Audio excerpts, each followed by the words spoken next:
오늘의 사연 시작합니다. 안녕하세요. 제가 시험 준비할 때 산에 들어갔다가 있었던 일인데 제가 살면서 2번은 없을 만한 이야기라 바빠서 잊고 있다가 여유로워지니 새록새록 생각이 나서 이렇게 사연을 보내봐요. 고등학교 내내 놀다가 뒤늦게 발등에 불이 붙어 지금부터 열심히 하면 되겠지라는 안일한 생각으로 공부를 하다가 결국 별 볼 일 없는 대학교에 입학을 했습니다. 역시나 사람은 안 변한다고 대학 가서도 그리 성실하게 대학 생활을 하지는 않았어요.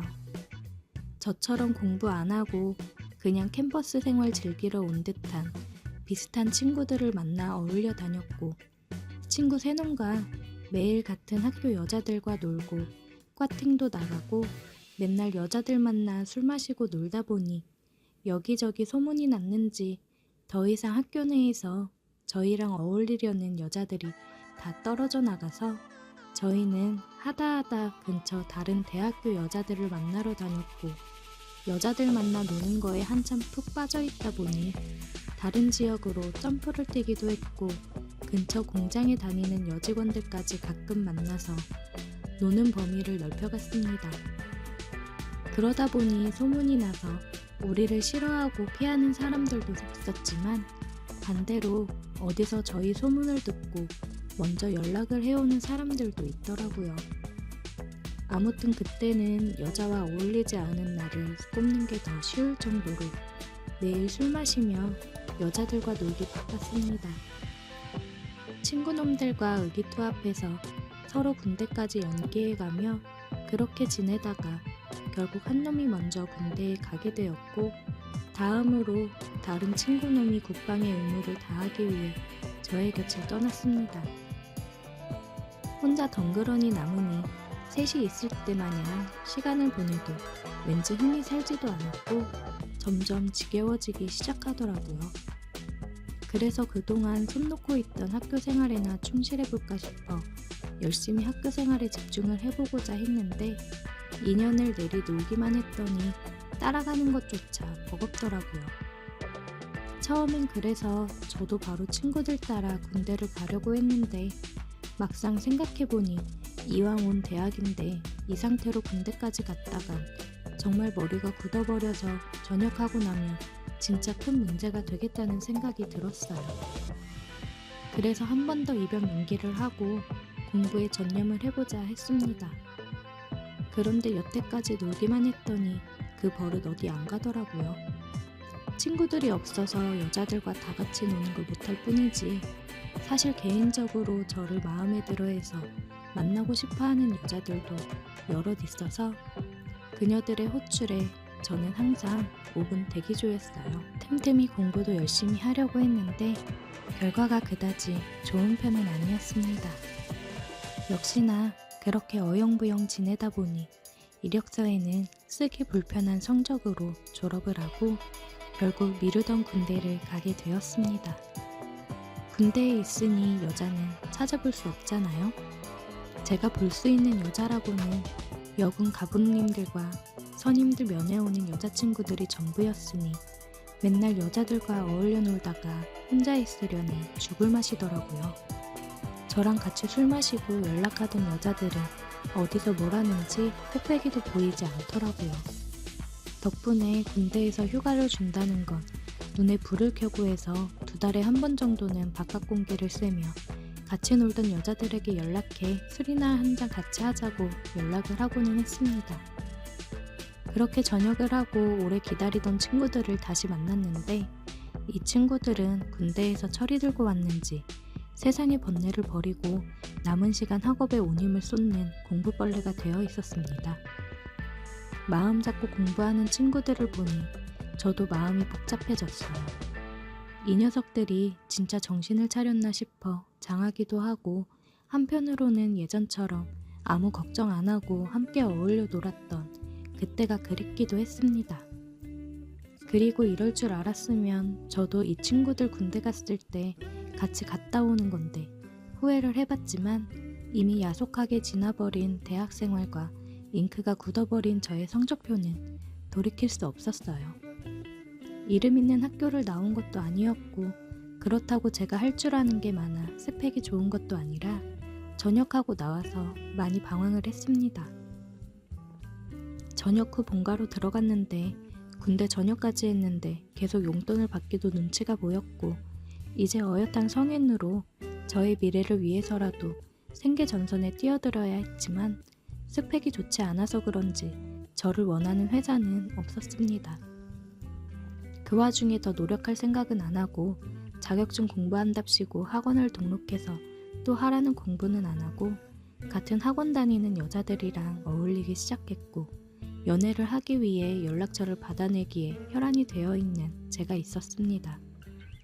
학원 간다고 아침부터 나가서 항상 술에 만취되어 새벽에 들어오니 잔소리 한번 하지 않는 어머니가 보다 못해 저한테 한마디 하시더라고요. 석현아, 자꾸 그렇게 맘 못 잡고 술만 마시고 다닐 거면 기숙 학원이라도 끊어줄 테니까 공무원 준비라도 해보는 게 어떻겠니? 어머니는 제가 머리는 좋은데 노력을 안 해서 갈피를 못 잡는 거라고 계속해서 저를 믿으셨어요. 지금도 다들 공무원 하지만 그때도 공무원이 대세였습니다. 다시 한번 어머님의 도움을 받아 기숙학원에 들어가 공무원 시험을 준비하기로 했습니다.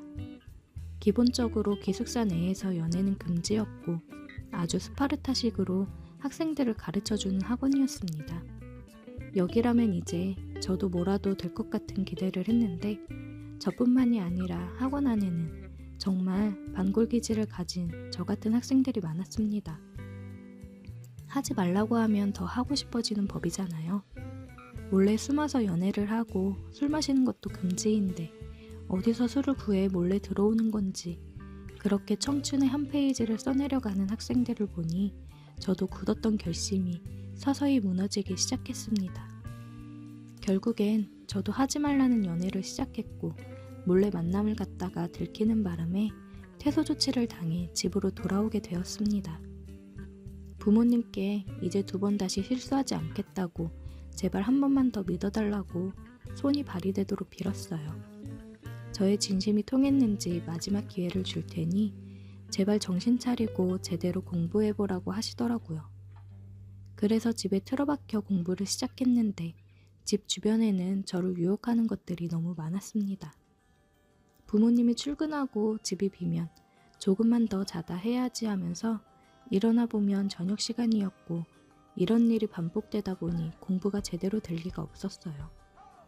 이대로는 안 되겠다 싶었고 생각해보니까 제 인생에서 술과 여자를 제일 잘 참아냈던 건 군대였더라고요. 세상과 단절된 곳이라면 이겨낼 수 있지 않을까 싶었는데 마침 집에서 1~2시간 거리에 있는 절에서 학생을 받는다는 걸 보았습니다. 학생도 딱 3명만 받는다고 해서 여기라면 맘 잡고 공부할 수 있지 않을까 생각이 들어 부모님께 말씀드리고 저는 절로 들어가게 되었습니다. 정말 신이 돕는가 싶을 정도로 제가 절에 찾아가고 한참 동안 학생은 저 한 명밖에 없었습니다. 여자가 있기는 했는데 공양주라고 부르는 식당 아주머니 한 분과 제 옆방에 여수님이 한 분 계셨어요. 아무리 여자를 좋아라 하는 저라도 아주머니는 눈에 들어오지 않았고 회색 승복을 입고 머리카락이 없는 여수님이다 보니 제 눈에 들어오지 않더라고요. 피부가 곱고 얼굴이 어려 보이는 게 저보다 2~3살 어린가 싶었는데 화장도 안 하는 데다가 머리도 밀어놓으니 딱히 여자로 느껴지지 않았어요. 마주치면 인사 정도만 간단히 했는데 그래도 여자는 여자라고 제가 의식을 하기는 했는지 공용시설인 화장실이나 샤워장을 쓸 때는 마주칠까봐 괜히 신경이 쓰이더라고요. 매번 제가 사용하고 싶을 때마다 문에다 노크를 몇 번을 하고 기다리다가 들어갔는데 어느 날은 그러고 있는 제 모습을 보더니 웃긴지 저를 보고 웃더라고요. 또 여자라고 웃는 모습을 보니까 괜히 저도 웃음이 났고 그 이후부터 조금씩 말도 트고 지냈어요. 조금 내성적이긴 했지만 말은 잘 통했는데 대화를 나눠보니 절에 온 지는 1년 정도밖에 안 됐고 가정 환경 때문에 어려서부터 방황하다가 모든 게 다 싫고 의미가 없다고 생각이 들어 다 포기하고 절로 들어왔다고 하더라고요. 아버지가 재혼을 하면서 가족들에게 버림받고 여기저기 옮겨다니며 살았다는 이야기를 하는데 우여곡절이 많았던 것 같아 제가 너무 속편히 살아왔나 싶은 생각도 들었습니다. 그때 막 스마트폰이 나오기 시작했는데 그 당시 제 최신식 스마트폰을 보고 엄청 신기해하더라고요. 물건에 아직도 아쉬움이 많은 듯해서 스님 아주 땡중이시라고 농담처럼 말했는데 그녀도 스님이 된 건 좋은 선택이 아닌 것 같다며 기회가 되면 언제든지 여기서 나가고 싶다고 1년 정도 지내다 보니 이 생활도 지긋지긋하다는 식으로 대답했습니다. 대화를 하다가 알게 돼서 놀랐는데 그녀는 저보다 나이가 3살이나 더 많은 20대 후반이었어요. 공기 좋은 곳에서 풀만 먹으면서 살아 건강해져서 얼굴도 젊어지나 생각이 들었습니다. 다행스럽게도 그렇게 대화를 나누고 해도 그냥 그녀가 안타깝네라는 생각만 들었지 전혀 여자라고 느껴지지 않았어요. 아무래도 보여지는 겉모습이 있으니 여자라고 와닿지가 않더라고요. 공기도 좋고 집중도 잘 되고 다른 학생들은 들어오지 않고 있으니 정말 공부하기엔 더할 나위 없었습니다. 그렇게 시간이 흐르고 12월 쌀쌀한 날씨에 초겨울이 되었습니다. 그날은 유난히도 아침 공기가 추워서 그런가 평소보다 일찍 일어났습니다. 밖에 나와 간단히 스트레칭도 하고 몸을 풀고 있는데 여스님 방문이 열리고 그녀가 나왔습니다. 스님들이 추울 때 쓰는 털모자 있잖아요. 그걸 쓰고 나왔는데 밀어놓은 머리가 가려진 데다가 찬 공기 때문에 양쪽 볼이 빨개져 있으니 그 모습이 마치 고향집에서 짝사랑하던 첫사랑 동네 누나 모습이랑 살짝 비슷해 보였어요. 그날부터 그동안 아무리 마주쳐도 별 생각 없었던 여스님이 자꾸 여자로 의식이 되고 아주 돌아버리겠더라고요. 스님이라 그런가 아니면 연상이라 그런가 사람 마음을 읽는 기술이 있었나 봅니다. 왠지 그날부터 더 친근하고 저와 가깝게 지내려는 것 같고 그 덕에 공부를 할 때면 자꾸 그녀의 얼굴이 아른거려서 집중을 할 수가 없었어요. 그리고 그날 저녁이라고 6시쯤에 풀반찬 먹은 게 전부였는데 저녁 먹고 나와서 책 펴놓고 앉아있는데 그날따라 배도 더 고프고 집중이 안 되더라고요. 그래서 바람이나 쐬고 와야겠다는 생각에 밖에 나가니 평소엔 8시만 돼도 불이 꺼져 있는 그녀의 방에 9시가 넘어가는 시간이었는데도 켜져 있더라고요. 호기심에 노크를 하고 안 주무시냐고 뭐하냐 그랬는데 그냥 잠이 안 온다면서 추운데 밖에서 뭐하냐고 방 안으로 들어오라고 하더라고요. 어색하게 앉아서 괜히 고개만 두리번거리고 있는데 그녀가 따뜻한 차를 한 잔 내줬습니다. 차 한 잔 얻어 마시면서 이런저런 이야기를 나누고 있는데 그녀가 자꾸 너무 이뻐 보이더라고요. 그래서 저는 그녀의 옆으로 더 다가가 앉아서 그녀의 빨개진 양쪽 볼을 잡고 입을 맞추었어요. 스님은 놀라 저를 쳐다보았고 수줍게 웃었습니다. 그 이후 그녀는 자주 제 방문을 두들기면서 자꾸만 저를 찾아왔습니다. 그렇게 3달 정도 지났는데 스님이 갑자기 다른 절로 옮기게 되었다고 잘 지내란 인사를 건넸습니다. 스님이 떠난 뒤에도 저는 그 절에 몇 달 정도를 더 남아서 공부를 했는데 스님도 떠났고 혼자 거의 있다 보니 공부에만 전념을 했어요.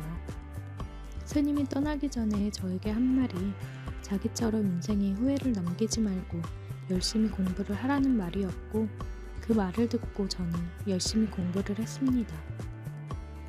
그렇게 저는 공무원이 되었고 결혼을 전제로 만나고 있는 멋진 애인도 있습니다.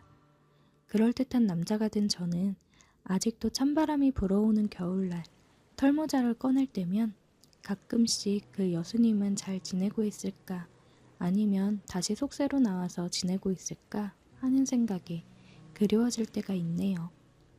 그녀도 어디선가 잘 지내고 있겠죠? 오늘의 사연 여기까지입니다. 오늘도 들어주셔서 감사해요. 구독, 좋아요, 알림 설정 부탁드려요. 오늘의 사연 시작합니다. 안녕하세요. 친구 몰래 시작된 여자친구와의 만남에 관한 사연을 보내봅니다. 친구한테 계속 비밀로 해야 되는지 솔직하게 얘기를 해야 되는지 조언 부탁드립니다. 이 친구와는 대학교에 가서 만나 친해지게 되었습니다.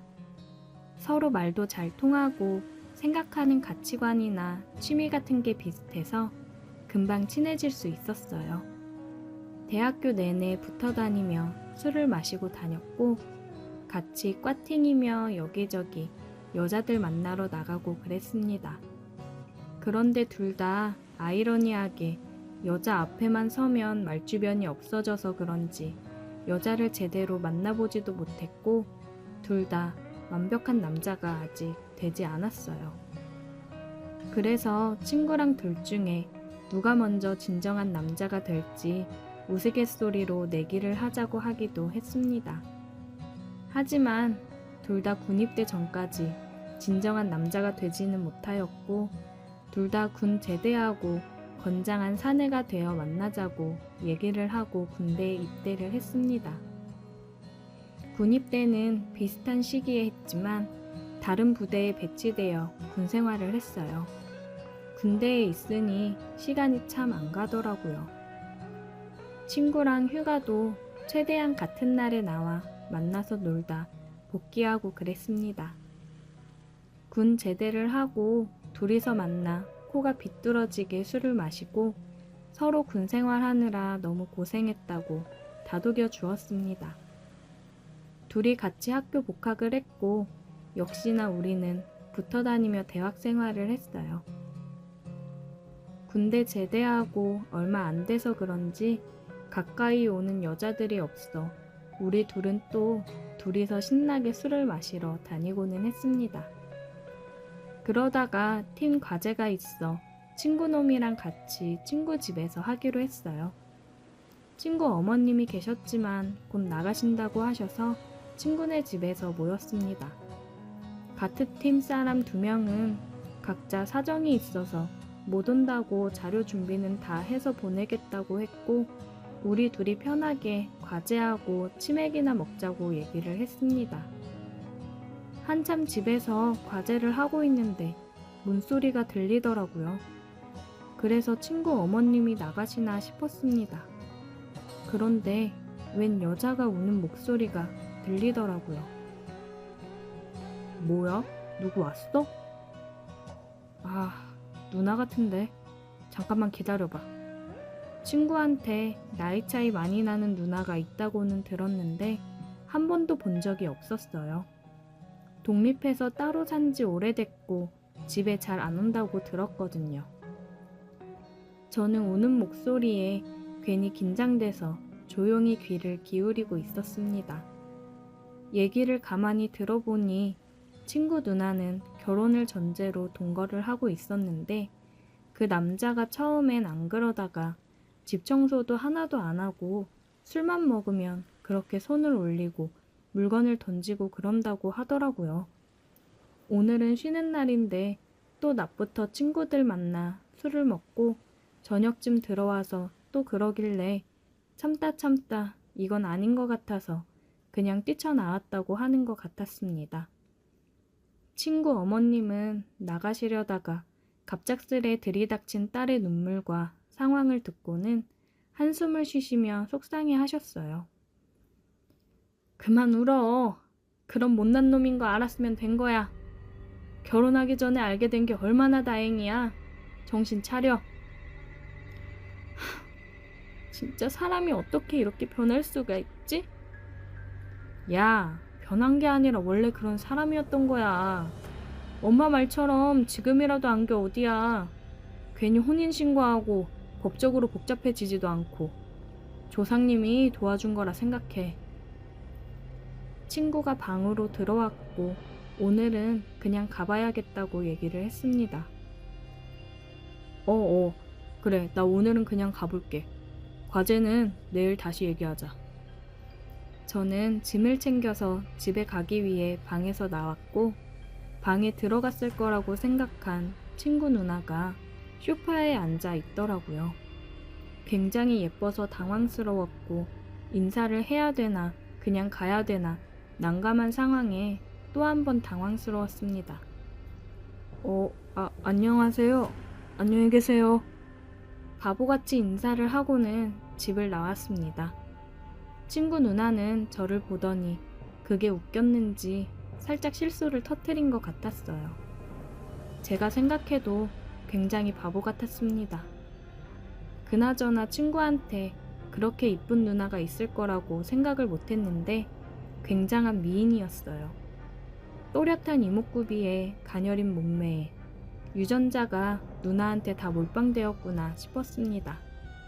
완전 제 이상형이어서 자꾸만 생각이 나더라고요. 그리고 친구랑 과제는 저희 집에서 했습니다. 친구 말로는 누나가 그 사람이랑 끝내고 나와서 당분간 집에서 지낸다고 하더라고요. 그래서 당분간은 과제라든지 축구 보거나 할 때 저희 집에서 봐야 된다고 했어요. 과제를 하면서 2주 정도 시간이 흘렀고 과제 발표도 무사히 마치고 저는 다른 친구의 부탁으로 알바 대타를 해주고 집에 들어가는 길이었어요. 집 근처 편의점 파라솔에 친구 누나가 앉아서 술을 마시고 있더라고요. 저는 곁눈질로 쳐다보며 지나가려고 했는데 그때 누나가 저를 불러 세웠습니다. 잠깐 스탑! 너 준혁이 친구지? 일로 와봐. 안녕하세요. 준혁이 친구 이현우입니다. 짜식, 친구 누나를 봤으면 인사를 해야지. 들어가서 소주 한 병 사서 일로 와, 앉아봐. 친구 누나는 술을 좀 많이 마신 것 같았습니다. 살짝 취한 것 같았어요.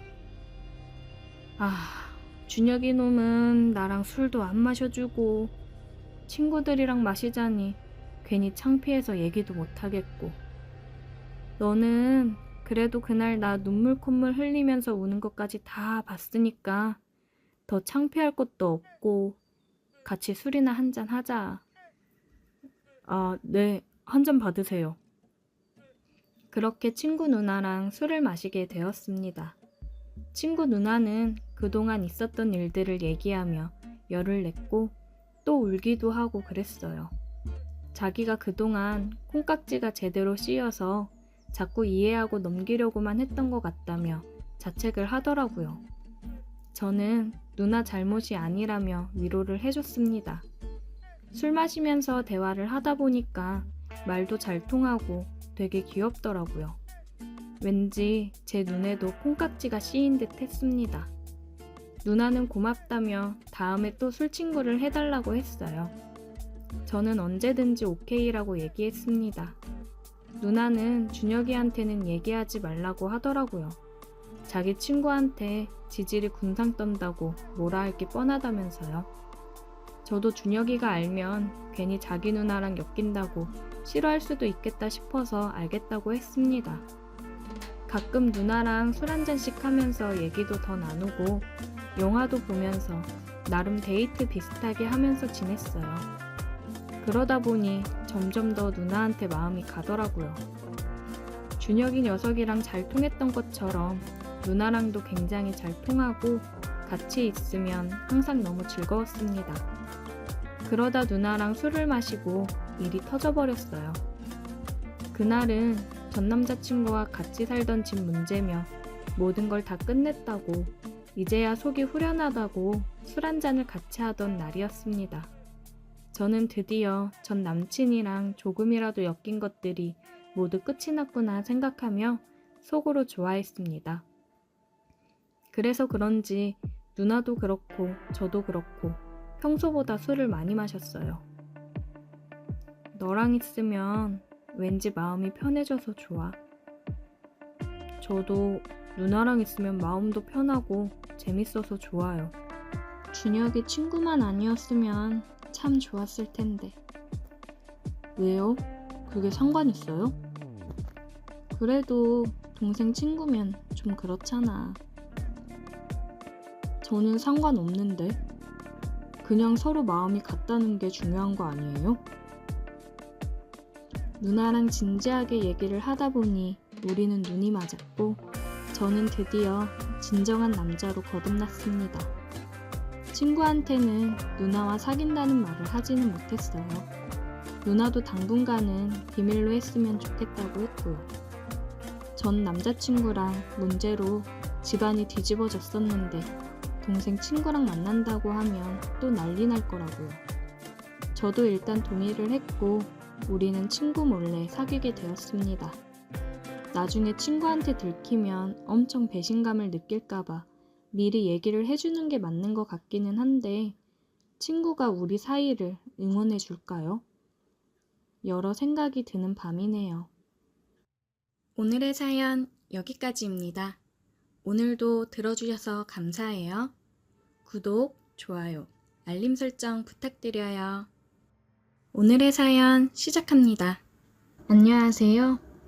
이미 벌어져 버린 이 일을 어떻게 해야 하나 혼자서 고민만 하다가 답답한 제 속이라도 풀어보고 싶어서 사연을 보내봅니다. 저는 31살에 아직 미혼인 여자입니다.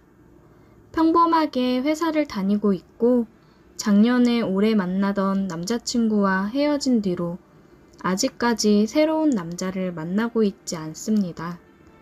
제게는 학창시절부터 오랜 친구 사이인 정말 친한 14년지기 친구가 있습니다. 정말 서로가 서로에게 둘도 없는 친구죠. 웬만한 남자들의 우정도 부럽지 않을 만큼 의리 있고 돈독한 사이입니다. 이 친구가 작년에 결혼을 했는데 그때도 저는 당연히 이 친구의 들러리를 서줬어요. 사회생활을 하면서 많은 사람을 만나봤지만 이 친구처럼 제 마음과 찰떡으로 잘 통하는 사람은 아직까지 만나본 적이 없습니다. 이 친구가 결혼한 남자는 제가 소개시켜줬어요. 그 당시 만나던 전 남자친구의 회사 동료였고 오며 가며 몇 번 만나다 보니 사람도 착하고 괜찮아 보였고 외모도 잘생긴 편이라 마음에 쏙 들었어요. 물론 저는 당시에 사랑하는 남자친구가 있었기 때문에 이런 멋진 남자라면 제 친구와 정말 잘 어울릴 것 같아서 소개시켜주게 되었습니다. 두 사람은 처음부터 잘 맞았고 그렇게 사귀다가 작년에 저는 남자친구와 헤어지고 제 친구는 결혼까지 하게 되었습니다. 친구는 제게 미안해했지만 저는 정말 괜찮았습니다. 제 친구가 행복한 것이 저도 행복한 일이었고 그저 지금 만나는 남자와 행복하게 잘 살기만 바랬을 뿐이니까요. 친구의 결혼식이 끝나고 신혼여행을 다녀온 지 얼마 지나지 않아 집들이를 했어요. 저는 그때 지방 출장이 있었기 때문에 갈 수 없어서 미리 친구를 만나 선물만 건네주고 미안하다고 했습니다. 그런데 그날 참가한 친구들 중에 한 명이 집들이를 다녀온 지 며칠 후에 제게 연락해서 이상한 이야기를 하기 시작했어요. 자기랑 몇 명의 친구가 술을 너무 많이 마셔서 정신을 잃고 거실에 쓰러져서 자고 있었는데 정확하게 기억은 안 나지만 누군가가 자기 옆에 있는 느낌이 들었고 귀에 뭐라고 자꾸 속삭이면서 만지는 것 같은 기분이 들었대요. 그런데 워낙 술을 많이 먹었고 그날따라 술이 빨리 취했기 때문에 이게 꿈인지 생시인지 정확한 기억이 나질 않았다는 겁니다. 다음날 일어나서 몸도 여기저기 아프고 멍이 들어 있었고 단순히 숙취라고 하기에는 너무 몸이 좋지 않아서 병원까지 갔다고 하더라고요. 병원에서는 제 친구의 멍을 보면서 누구한테 맞은 건지 아니면 꽉 붙잡히기라도 한 거냐면서 이상한 눈초리로 보더랍니다. 첫날에는 그냥 숙취도 너무 심하고 기억이 다 끊겨 있어서 잘 생각이 나질 않았지만 시간이 지나면서 그날 새벽에 있었던 일이 아주 조금씩 기억이 나는데 누군가 자고 있는 친구의 귀에 대고 이상한 소리를 한 기억이 난답니다. 저는 그 당시에 친구의 이야기를 들으면서 너무 술을 많이 먹어서 이상한 소리를 한다고만 생각했습니다. 상식적으로 누가 자고 있는 사람 귀에다 대고 그런 이야기를 하겠어요. 몸이 아픈 것도 자기가 술 먹고 거실 바닥에서 자면서 움직이다가 테이블이나 벽에 부딪혀서 생긴 거라고 생각했습니다. 워낙 예전부터 술에 취하면 주사를 한 번씩 부리는 친구였기 때문에 그녀의 이야기를 듣고도 별로 심각하게 생각하진 않았습니다.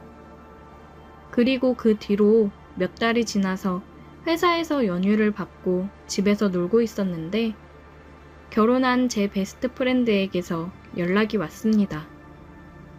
연휴인데 집에서 뭐해? 오늘 우리 집에 놀러 올래? 우리 남편도 결혼하고 나서 인사도 제대로 못했다고 너 보고 싶대. 어차피 할 일 없이 방에서 뒹굴면서 보내려고 했는데 잘됐다 싶었어요. 와인도 한 병 선물로 들고 갔고 친구는 제가 온다고 음식도 많이 준비해 놨더라고요. 우리 3명은 초저녁부터 저녁 먹으면서 술을 마셨고 정말 즐거운 분위기였습니다. 친구 부부의 사이좋은 모습을 보고 있으니 나도 빨리 결혼을 하고 싶다는 생각이 들 정도로 부럽더라고요. 제 친구는 술을 그렇게 잘 마시지 못해서 밤 11시쯤 되자 꾸벅꾸벅 졸기 시작했어요.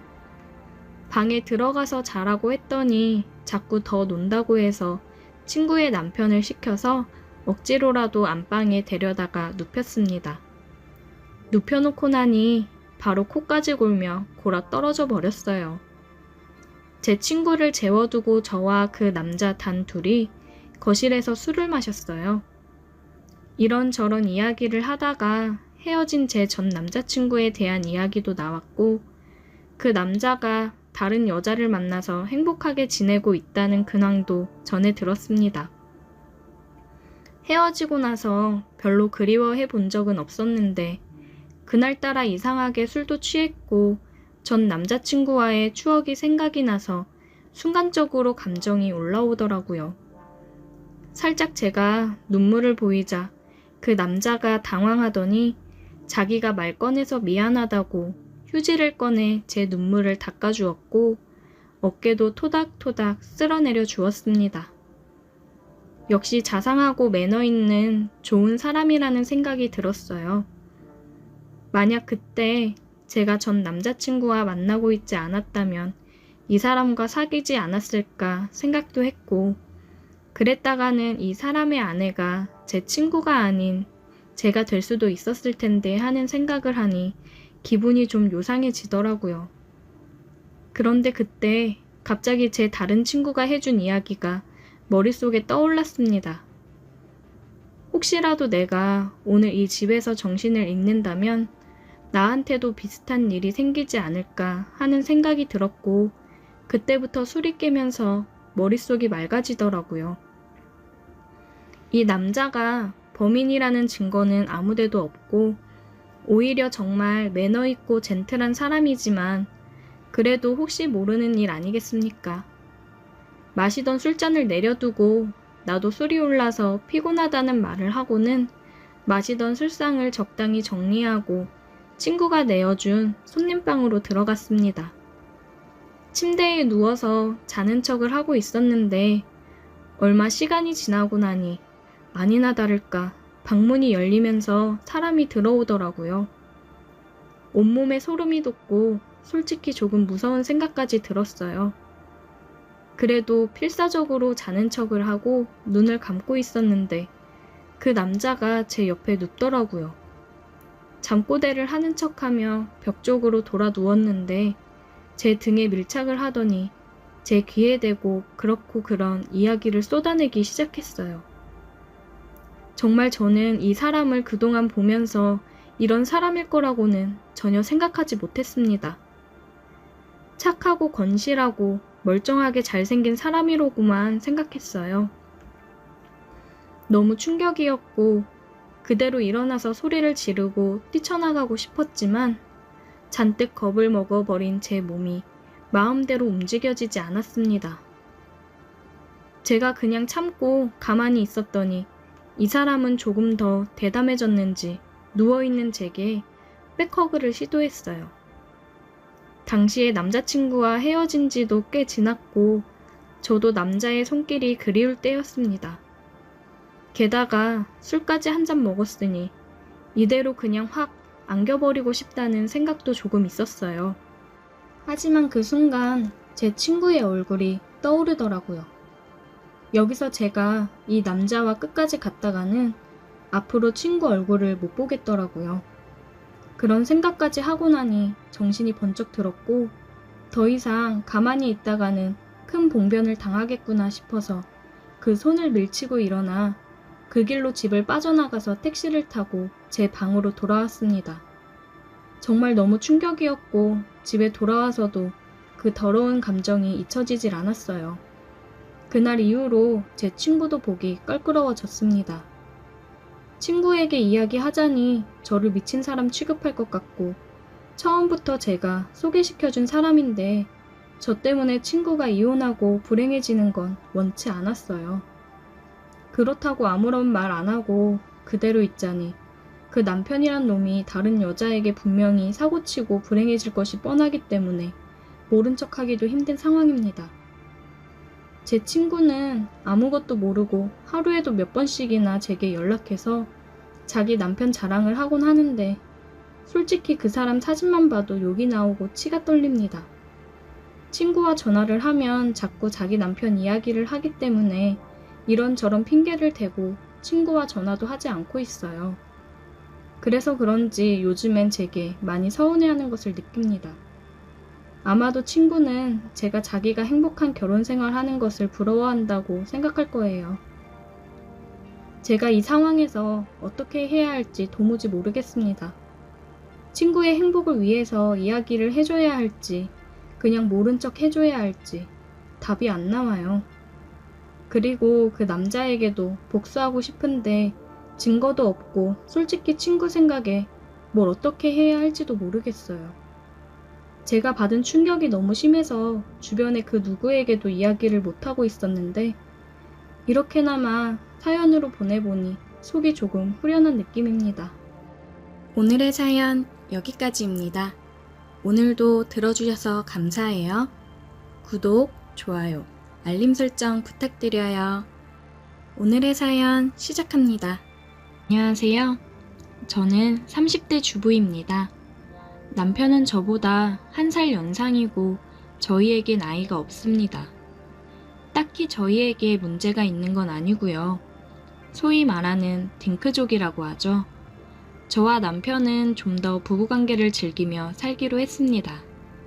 시댁에서도 큰형님 댁에 아들이 둘이나 있어서 그런지 저희가 결혼해서 아이를 갖고 싶지 않다고 말씀드려도 너희 삶이니 너희가 행복하게 알아서 살면 된다고 하시더라고요. 남편은 현재 미국에 본사를 둔 외국계 금융회사를 다니고 있습니다. 업무의 특성상 1년에 2번은 꼬박꼬박 미국에 한두 달씩 출장을 다니고 있고요. 제가 욕구가 많은 편이라 남편이 없는 시간이 너무 힘이 듭니다. 저는 결혼 전 필라테스 요가 강사를 하다가 남편이 일을 하지 않았으면 하는 눈치여서 지금은 잠시 쉬고 있습니다. 솔직히 말해서 저는 얼굴도 나쁘지 않고 몸매도 좋은 편이라 예전부터 남자들에게 많은 관심을 받았어요. 그러다 보니 자연스럽게 많은 남자를 만나볼 수 있었고 반면에 남편은 공부를 열심히 하던 범생이 스타일이었습니다. 하지만 저도 한 남자에게 정착하고 싶어서 지금의 남편을 만났고 저를 아껴주고 사랑해주는 남편을 만나 결혼을 했습니다. 저희 부부는 금술도 좋고 나이 차이도 적어서 어떨 때는 친구처럼 애인처럼 행복하게 잘 지내고 있어요. 저는 사실 아이도 없고 일이 없다 보니 시간이 평소에 많이 남아요. 혼자서 수영도 하고 요가도 다니면서 시간을 보낼 때가 많아요. 남편이 있으면 함께 할 수 있는 골프나 자전거를 타거나 하며 지냅니다. 하지만 1년 중에 자리를 비우는 시간이 긴 남편 직업 특성상 남는 시간 대부분을 혼자 보내야만 하고요. 그럴 때마다 쌓여있는 기분을 해결한 혼자만의 해소법을 찾으려 노력하고 있습니다. 그중 하나가 드라이브예요. 제 차는 현재 결혼 전 남편이 타던 6년 된 소나타를 타고 다니는데 남편도 저도 차를 좋아해서 남편은 결혼 후에 조금 무리해서 외제 스포츠카 브랜드의 SUV를 구매했어요. 평소엔 남편이 타고 출퇴근을 하지만 남편 출장 중엔 오로지 제 차가 되는데요. 저는 혼자 드라이브 다니는 것도 좋아해서 남편 없을 때 여기저기 많이 돌아다녀요. 이건 올 초에 있었던 일인데 남편이 출장을 가고 혼자서 이것저것을 하며 지내다가 문득 또 답답해져서 남편 차를 몰고 강원도로 향했어요. 바다도 보고 싶고 해안도로를 드라이브하고 싶어서요. 저는 강원도 고성까지 올라갔다가 7번 국도를 타고 속초로 내려오는 길이었어요. 날씨도 좋고 평일이라 차도 많이 없어서 마치 전세 낸 것 마냥 즐기며 운전하고 있는데 뭔가 퍽 하는 불길한 소리가 나더라고요. 한번 퍽 하는 소리 뒤로 턱턱턱턱 뭐가 걸린 듯한 불쾌한 소리가 나서 황급히 갓길에 차를 세워두고 확인해보니 앞바퀴에 굵은 나사못이 박혀 있었습니다. 타이어 경고등이 들어오거나 하진 않았지만 이대로 있다가는 바람이 계속 빠져버릴 것만 같아서 황급히 근처 카센터를 찾아서 가기로 했어요.